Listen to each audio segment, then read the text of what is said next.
Bonjour mes chers élèves. Aujourd'hui, je suis là pour vous soutenir une fois encore dans votre matière économie et organisation des entreprises. Alors aujourd'hui, nous allons entamer une nouvelle leçon, c'est la structure et la codification de l'information. Alors ce chapitre, c'est le troisième chapitre dans notre partie et nous avons déjà vu avec vous dans les deux premières séances le deuxième chapitre qui est la recherche de l'information. Bon, avant de commencer ce chapitre, je tiens tout simplement à faire avec vous un petit rappel sur ce que nous avons vu jusqu'à maintenant. Dans le chapitre de la recherche de l'information, nous avons vu les sources internes de l'information, l'exploitation de ces sources-là, soit une exploitation spontanée ou recherchée. On a vu les sources informatisées qui sont la base de données, si vous vous rappelez bien, la banque de données et l'Internet. Et je vous dis bien, la dernière fois, je vous ai demandé de faire une petite recherche. J'espère que vous l'avez fait. Certainement, je suis sûre que vous l'avez fait. Je vous fais confiance. Alors, aujourd'hui, nous allons entamer la leçon de la structure et la codification de l'information. Alors, dans cette leçon, on aura dans notre plan, première des choses, la structure de l'information. Donc, nous allons voir dans cette partie de quoi est composée une information et quelle est la manière avec laquelle on pourrait procéder à, normalement, ou bien à formuler notre information. Deuxième des choses, nous allons voir la codification, les deux types de codification, la codification intellectuelle et la codification technologique. Alors, on commence. On commence par la structure de l'information. Alors, qu'est-ce qu'on veut dire par la structure? Vous savez très bien que le mot structure, c'est un mot qui n'est pas vraiment un mot nouveau pour vous. Qui dit structure, c'est la manière avec laquelle on compose une chose. Donc, ici, nous allons voir la manière avec laquelle on peut composer et on peut formuler notre information. Pour ceci, je vous donne un exemple. Alors, c'est un exemple dans le cadre économique de notre pays. Par exemple, on vous dit ici, le taux de chômage au Maroc est de 9,4% au troisième trimestre 2019. Là, c'est une information. Le taux de chômage au Maroc est de 9,4% au troisième trimestre 2009. Alors, pour formuler cette information, on a besoin de quoi? Première des choses, on a besoin de caractères. Par exemple, le chiffre 9 que vous voyez ici, pour nous, constitue un caractère. Alors, on a encore, par exemple, à côté, nous avons une virgule. Là aussi, c'est un caractère. Par exemple, encore, nous avons ici les guillemets, là aussi c'est un caractère. La lettre L, là aussi c'est un caractère. Donc, qui dit un caractère, ça veut dire une seule position de l'information. Comme je l'ai dit, elle peut être un chiffre, comme vous l'avez dans l'exemple. Elle peut être une lettre, un signe, etc. Alors, si on voudrait formuler notre phrase, certainement, on ne va pas se limiter à écrire des caractères. Il faudrait donner un sens à notre information. C'est pourquoi on doit constituer les mots. Par exemple, ici, nous avons le mot taux. Taux, c'est quoi? De quoi est-il composé? T, A, U, X. 4 caractères. Mais ces 4 caractères sont assemblés pour nous donner un sens. Le taux de chômage. Donc, l'information, on l'a dit, pour pouvoir la composer, il faudrait rassembler ces caractères sous forme de mots. Donc, le, pour nous, c'est un mot. Taux, c'est un mot. Chômage, c'est aussi un mot. Mais ici, qu'est-ce qu'on a? Dans notre phrase, nous avons un ensemble de mots qui nous donnent un sens. Donc, c'est ce qu'on appelle la rubrique. Donc, pour formuler une information, on a besoin de constituer une rubrique. En termes français, on dit une phrase complète qui a un sens. Voilà. Alors, généralement, notre information n'est pas formulée tout simplement de rubriques. Il faudrait rassembler des rubriques pour avoir un texte, pour avoir un article. Donc, pour nous, lorsqu'on dit Un ensemble de rubriques, c'est un article. Par exemple, un texte, une petite fiche client, par exemple, ça constitue un article. Et l'ensemble des articles nous donne fichier, un fichier. Bien, alors, je vais vous donner maintenant les définitions que vous devez apprendre. Le caractère, comme j'ai dit, il peut être une lettre, un chiffre ou bien un symbole. Le mot, c'est un assemblage de plusieurs caractères, mais je dis bien, ils doivent prendre un sens, ça veut dire une signification. Le fait de dire A, B, C, D, ce n'est pas un mot, mais le fait de dire, par exemple ici, assemblage, c'est un mot. L'ensemble de ces mots nous donne la rubrique. Donc, la rubrique, c'est un regroupement de plusieurs mots qui prennent un sens. La rubrique est le plus petit ensemble d'informations qui puissent être utilisées de manière autonome. Comme vous l'avez déjà vu en français, l'information doit être normalement formulée sous forme de phrase. Donc, pour nous, la rubrique, c'est une phrase. Alors, l'ensemble de rubriques nous donne l'article. Donc, comme j'ai dit, l'article, c'est un ensemble de rubriques représentant les propriétés d'un sujet. Et je continue. L'ensemble des articles nous donne un fichier. Donc, un fichier, comme nous en avons vu déjà dans les autres leçons, on parle fichier client, fichier fournisseur, fichier des salariés, etc. Donc, c'est un ensemble d'articles relatifs à un sujet. Donc, lorsque je dis fichier client, ça veut dire toutes les informations qui concernent ce client. Très bien. Donc, j'espère que vous avez retenu. Donc, pour formuler notre information, on a besoin de constituer notre information d'un ensemble de caractères pour nous donner un mot, d'un ensemble de mots pour nous donner la rubrique, d'un ensemble de rubriques pour nous donner un article et d'un ensemble d'articles pour nous donner un fichier. Et si on a besoin de formuler un ensemble vraiment important d'informations, on doit les constituer sous forme de dossier. Bien, donc voilà en ce qui concerne la structure de l'information. On passe au deuxième point de notre leçon. Je crois que vous vous rappelez bien, c'est la codification de l'information.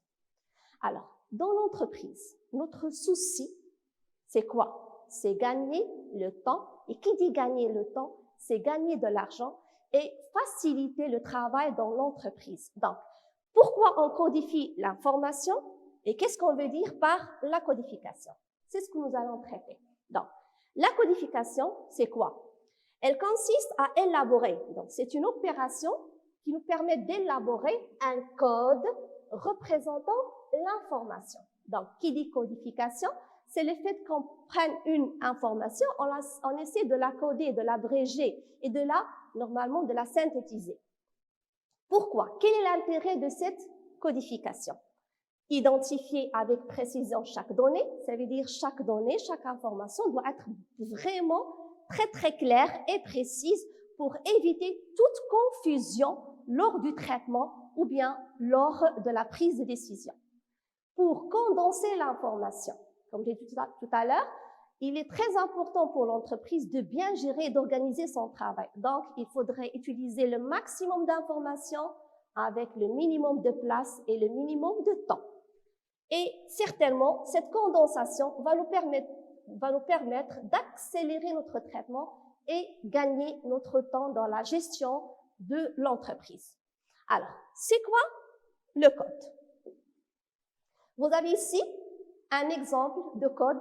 Là, vous connaissez ceci, hein? Certainement. Avec votre portable, vous ne cessez d'utiliser ces codes-là. Vous avez des codes visuels, Facebook, WhatsApp, Twitter, etc., Instagram. Donc là, ce sont des icônes que vous avez dans votre portable. Ce sont des codes. Pour nous, une fois que je vois la lettre F, c'est un code, c'est Facebook, etc. Vous avez ici un exemple de code. Hein? Vous connaissez?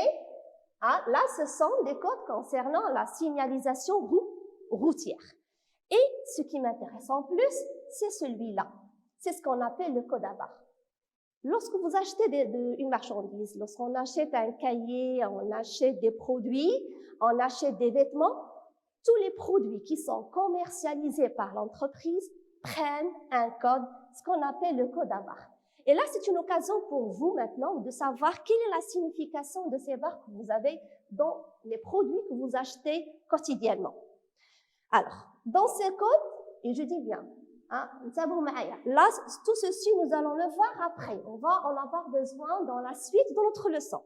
Alors, dans ce code, regardez bien, vous avez 3, c'est le pays d'origine. Nous avons ici des barres qui nous permettent de déterminer le pays d'origine, d'où vient ce produit. Nous avons des barres qui nous identifient le code du fabricant, ça veut dire le code de l'entreprise qui a fabriqué ce produit.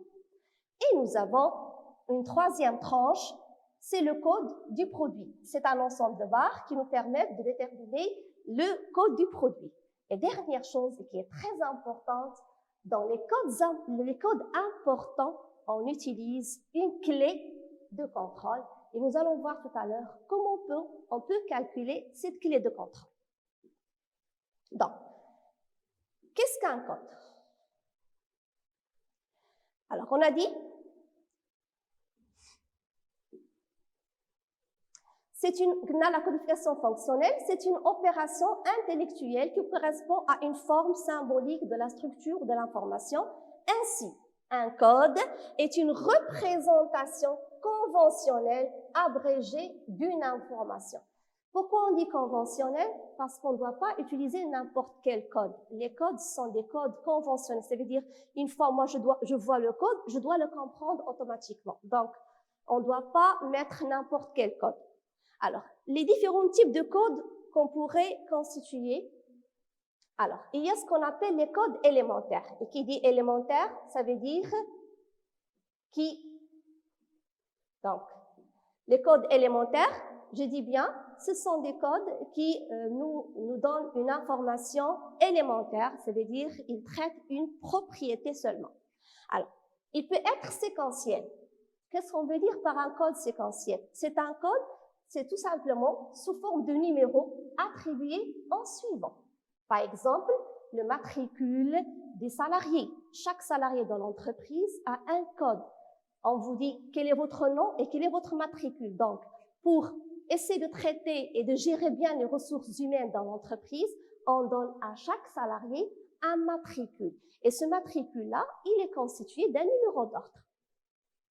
Par exemple, je vais vous prendre le cas qui vous concerne vous-même. Vous êtes en première année bac, donc vous avez un code Massar, vous avez un code, vous avez un numéro d'ordre dans la liste de votre classe. Là aussi, c'est un code seulement séquentiel. Il n'a pas de sens, c'est seulement une séquence et une suite des chiffres. Par contre, on peut trouver des codes significatifs. Et le code significatif peut être soit descriptif, soit mnémonique. Alors, quelle est la différence entre les deux?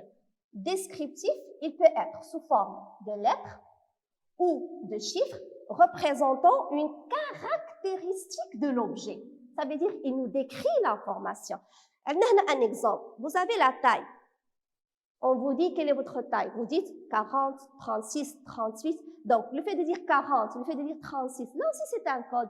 40, il décrit la taille. 40, c'est quoi? C'est 40 cm. Donc, il permet de décrire notre information. Par contre, le code significatif, c'est-à-dire il a un sens, mais il est seulement mnémonique. Ça veut dire, c'est un code évocateur de l'objet. Ça veut dire, une fois je vois ce code, je fais appel à ma mémoire. Je l'ai déjà appris. Par exemple, nous avons les codes des monnaies. MAD. Vous connaissez certainement MAD. M-A-D. Alors, M-A-D, M, c'est marocain. M-A, donc marocain. D, c'est dirham, c'est-à-dire c'est le dirham marocain. Le E-U-R, c'est l'euro dans le cadre de la monnaie. Et vous avez les signes des dollars, les signes de livres, etc. Bien. Donc, on va continuer. D'autres éléments ou bien d'autres types de codes. Alors, il y a ce qu'on appelle les codes complexes. Qui dit complexe, ça veut dire composé de plusieurs codes élémentaires. Donc, je répète, un code complexe est composé de plusieurs codes élémentaires. Il peut être un code juxtaposé. composé, c'est un code formé de tranches indépendantes, comme ce que nous avons vu tout à l'heure, le code à barres, qui peut prendre 13 caractères. Donc, qui dit formé de tranches, donc nous avons tout à l'heure, comme on l'a vu, plusieurs tranches, la tranche du pays, la tranche du code de l'entreprise, la tranche qui concerne les codes du produit et la tranche qui concerne la clé de contrôle. Là, c'est ce qu'on appelle un code juxtaposé. Alors, et nous avons ce qu'on appelle le code hiérarchique. C'est un code dans lequel existe une subordination. Ça veut dire une liaison, une relation. C'est le contraire ici. Ici, on a dit que ce sont des tranches indépendantes, ce sont des tranches du code qui sont autonomes, indépendantes. Mais ici, il y a une subordination, une liaison entre les éléments du code ou bien entre les tranches qui le composent. Exemple, vous connaissez certainement les codes que vous utilisez dans votre matière de comptabilité, le code du plan comptable. Vous avez les classes 1, 2, 3 et dans chaque classe, vous avez les codes des comptes normalement comptables. Voilà. On continue.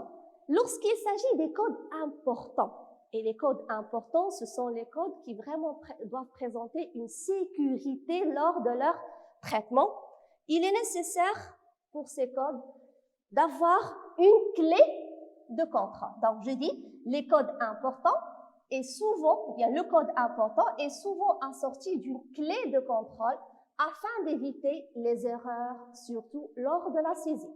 Et on sait très bien que l'erreur est humaine. Lorsqu'on fait la saisie, on pourrait, au lieu d'écrire 3, j'écris 9. Au lieu d'écrire 6, j'écris par exemple 4.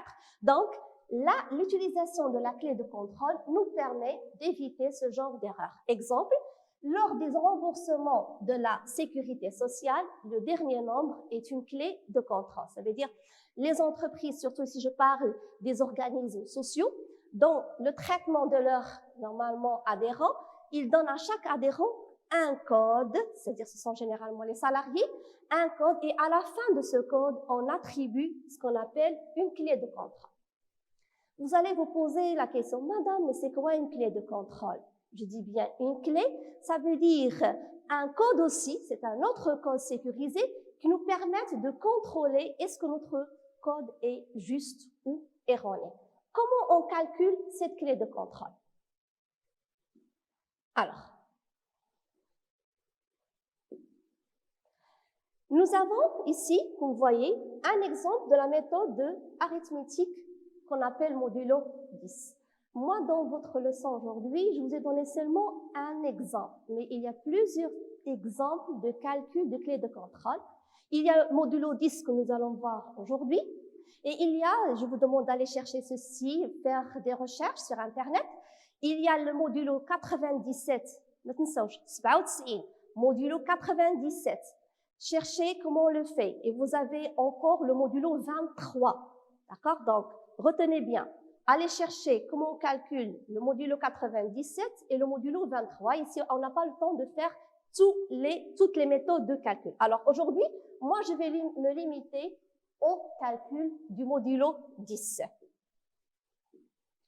Alors, pour obtenir la clé de contrôle dans cette méthode, chaque chiffre est multiplié par 2 ou par 1 en partant de la droite selon son rang pair ou impair. La somme des produits est retranchée de la dizaine immédiatement supérieure. Comment ceci? Alors, vous avez ici un exemple. Je vais vous montrer comment on fait. Alors, ici, j'ai un code. 3261.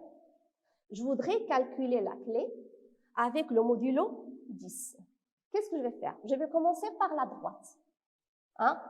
Alors, on sait très bien en français, on commence par la gauche. Non, ici, on va commencer par la droite. Regardez bien.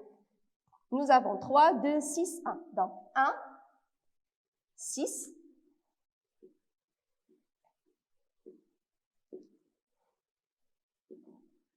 Alors, nous avons 1, 6, 2, 3. Qu'est-ce que j'ai fait?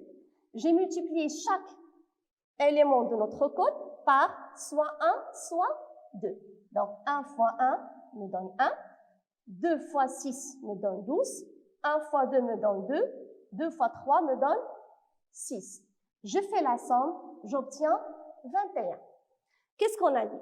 La somme des produits est retranchée de la dizaine immédiatement supérieure. Alors, quelle est la dizaine qui suit 21? Certainement, c'est la dizaine 30. Donc, 30 moins 20, ça nous donne 9. Qu'est-ce que je fais? Voilà, mon code va être écrit de cette manière-là. J'aurai 3, 2, 6, 1, plus la clé de contrôle qui est 9. Alors, je reprends. Pour utiliser cette méthode modulo 10, il faudrait prendre le code. On a dit multiplier chaque élément du code par les chiffres 1 ou 2. On obtient la somme de cette multiplication. Et après, on va prendre la dizaine immédiatement supérieure. Ici, on a trouvé 21, donc la dizaine immédiatement supérieure, c'est 30. Moins 21, le reste, c'est 9. Donc, ma clé de contrôle, c'est 9. Alors, j'espère que vous avez bien retenu ceci. Alors, passons maintenant à notre dernière partie de notre cours, c'est la codification technologique. Je récapitule, tout à l'heure, on a parlé de la codification intellectuelle faite par l'homme, et c'est ce qu'on a traité jusqu'à maintenant.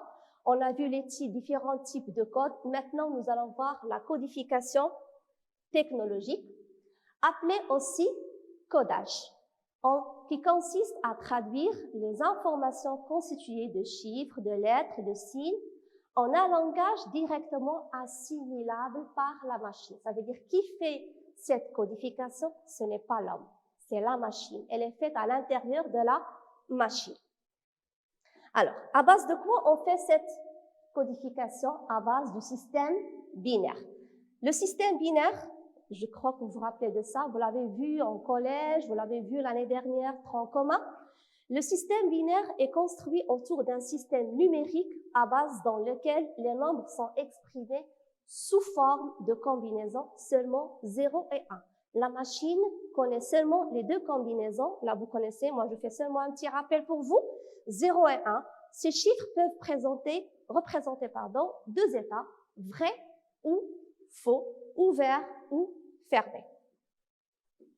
Vous avez ici un petit tableau qui résume et il nous donne la présentation de l'information en système décimal et en système binaire.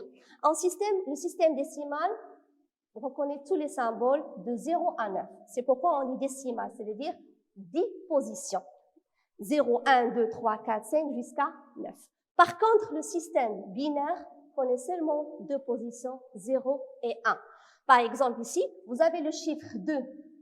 On le marque comme ça dans un système décimal, mais dans le système binaire, il est marqué par 1, 0. Donc, pour nous, le système binaire, 1, 0, ça veut dire 2. 5, ça veut dire 1, les trois positions, 1, 0, 1. Voilà, donc j'ai fait seulement un petit rappel. Là, vous avez vu certainement ceci avec votre prof d'informatique. Alors, la codification technologique, là aussi, je vous fais un petit résumé, un petit rappel à la fin. La plus petite unité de mémoire de l'ordinateur est le bit, binary item, qui peut prendre les valeurs, comme j'ai dit, 0 ou 1. Alors, les unités, normalement, de mesure de cette mémoire viennent de l'information en informatique. Alors, le bit, nous avons le bit, l'octet, le kilo-octet, mégaoctet, le gigaoctet et le téraoctet. Le bit, on a dit, c'est soit 0, soit 1. Ça veut dire une seule position. Octet, c'est 8 bits. Kilo-octet, vous l'avez ici, c'est 1024 octets. Mégaoctet, ça veut dire c'est millions d'octets. Gigaoctet, milliards, etc. Téra, on multiplie toujours, c'est 2 à la puissance 40 octets. Voilà, mes chers élèves. J'espère que vous avez bien assimilé mon cours. Je termine avec une petite application sur la codification. Alors, on envisage d'attribuer donc voilà votre application. On envisage d'attribuer un numéro de matricule à tous les agents de votre entreprise. Ce numéro sera composé de 9 chiffres. Et on aura un code que vous allez faire et il va être, comme j'ai dit, composé de 9 chiffres. Alors, la première position, c'est le sexe. On sait très bien le sexe, il est déjà codifié soit par la lettre F, c'est le sexe féminin, la lettre M, c'est le sexe masculin. L'année de recrutement, on aura 2 positions pour l'année. La deuxième, on aura l'année de naissance, toujours 2 positions. Nous aurons la tranche de salaire. Ici, vous avez les tranches. Si le salarié touche entre 5 000 et 7 500, on va mettre le code 1. Si le salarié touche entre 7 501 et 10 000, on va mettre le chiffre 2. S'il a plus de 10 000, on va mettre le chiffre 3. Et nous aurons ici un numéro d'ordre. Dans ce numéro d'ordre, vous aurez le dernier numéro non attribué, c'est 12. Ça veut dire le salarié que nous allons normalement coder doit avoir numéro 12. Et dernière position, vous devez calculer la clé de contrôle. Alors, je vous laisse un petit peu le temps pour lire et je vous donne les questions.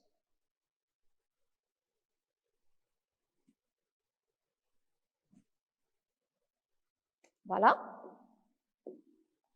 Alors, travail à faire. Codifier les informations suivantes. Alors, Monsieur Arab, gestionnaire de compte, né le 21-1990, recruté en 2018. Salaire, 15 000 dirhams. Madame Sin, comptable, née le 14-5-92, recruté en 2019, salaire, 10 000. Monsieur Amanou, juriste, né le 12-4-1991, recruté en 2020, salaire, 9 000 dirhams. Alors, je vous demande de codifier ces informations en utilisant les éléments du code que nous avons vus tout à l'heure. Alors, je vais directement vous donner les réponses, parce qu'on n'a pas le temps maintenant. Alors, vous allez le faire après, tout seul. Moi, je vais vous donner comment on a fait ces codes. Alors, Monsieur Ala, Monsieur, sexe masculin, donc on va mettre N, d'accord? Alors, ici, on a dit tout à l'heure, on doit mettre l'année de recrutement. Donc, 2018, donc on va mettre les 2 derniers chiffres, 18.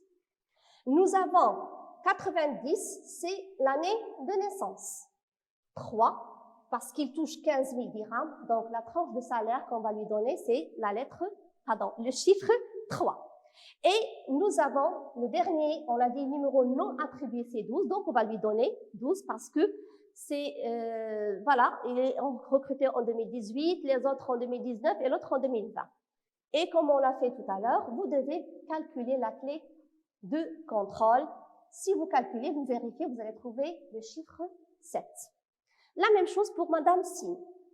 Sexe féminin, année de recrutement 2019, sa date de naissance 92, tranche de salaire 2, son numéro d'ordre, donc ça va être 13, là c'est un code séquentiel, et si vous allez vérifier, vous allez trouver la clé de contrôle 1.